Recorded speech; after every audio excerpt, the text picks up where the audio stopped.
So I got a little extra bump in my hair today. If you can notice, I had to actually move my camera up higher to fit all this hair in. And I've got it in there because today I'm going to talk about Amy Winehouse and the one thing that could have saved her life.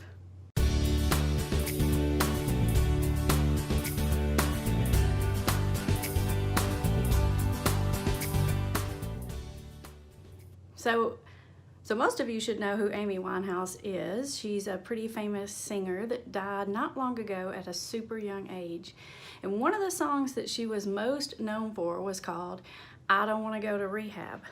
If you don't know Amy, she had a beautiful voice. I love all of her music, so check it out. Even I Don't Want to Go to Rehab, still love that song, even though I am Rehab. So anyways, over the weekend, I decided to check out the Amy Winehouse sort of documentary story that was on Netflix.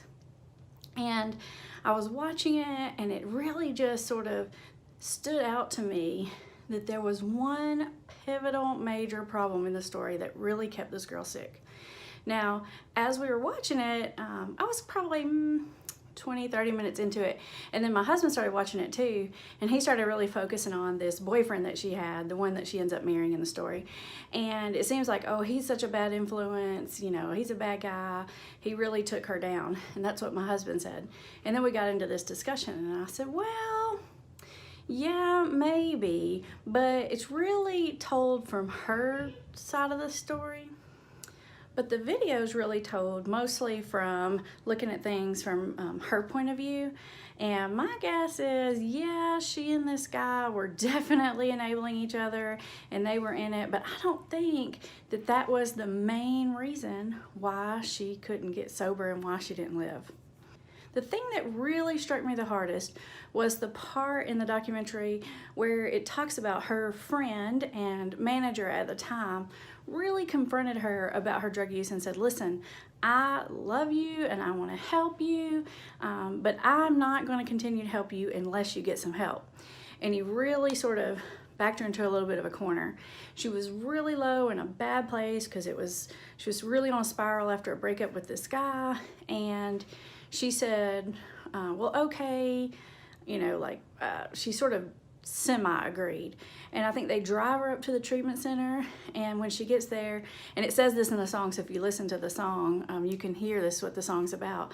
And she says, well, I'll go if my dad says I should go. And so she calls her dad, or her dad comes or something, and it says in the documentary, she sort of curls up like a little girl and gets on his lap and says, you know, Daddy, you know, I don't need to go. And in the end, the dad says, you know, I think it's really more depression, or it's about this breakup, and I don't think she needs to go.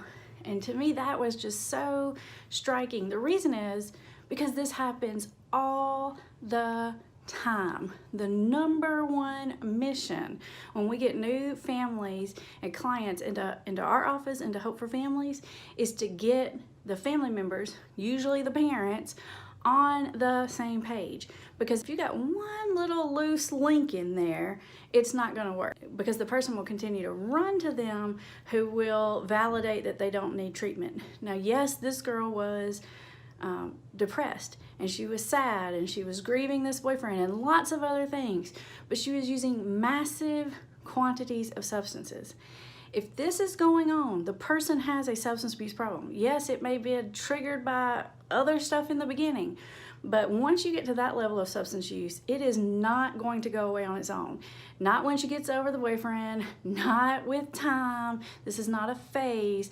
This is a major drug problem that's developed into her only coping skill to deal with this difficult time in her life. And even later on in the documentary, there's sort of a second point, another second super low that she's at, and you can hear the dad talking, and he says something like, you know, we love Amy and we've done everything we can for Amy, but you can't force someone into rehab. They have to want it for themselves.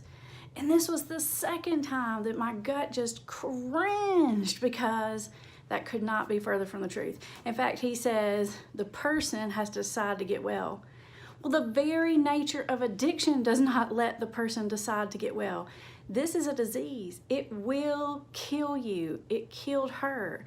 in her 20s is tragic.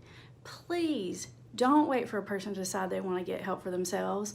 It's not going to happen. There are lots of things you can do to encourage someone to get help. And most importantly, everybody's got to be on the same page.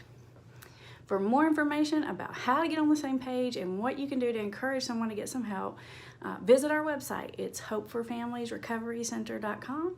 And don't forget to subscribe for more tips on how to help a loved one.